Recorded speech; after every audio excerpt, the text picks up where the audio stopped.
কারো পুষ মাস, কারো সর্বনাশ, তবে সর্বনাশ সবসময় আমার সাথেই হয়। এক প্যাকেট সিগারেট কেমনে পানিতে পড়ে গেল, এখন কি করব?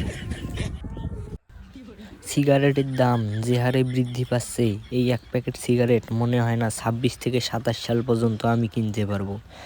কেন এটা আমার সঙ্গে হয়? কেন কেন কি করব এখন আমি? এই ছেলে, এখানে মন খারাপ করে বসে আছিস কেন? আপনি কেডা? আমি মিস্টার জলপাঠা। এই তোর কি হয়েছে? তুই মন খারাপ করে বসে আছো কেন? আমার এক প্যাকেট বিড়ি ওই জায়গা থেকে পড়ে গেছে। ও, এটাই সমস্যা? তাহলে তুই একটু দাঁড়া, আমি আসতেছি।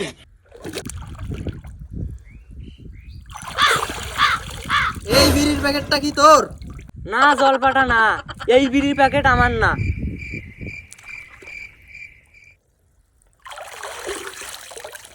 তাহলে এইটা কি তোর?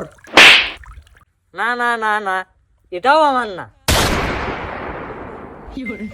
দুইবার সততা দেখাইছি, এইবার তো কাঠুরিয়ার মতো তুই সবকিছু একবারে নিয়ে আসবি। আয়। এই ছেলে, দেখ এই তিনটার বিড়ি প্যাকেটের মধ্যে কোনটা বিড়ির প্যাকেট তোর? কোনটা তোর? কোনটা তোর? কোনটা তোর? তুই এই লোকের থেকে আসছিস।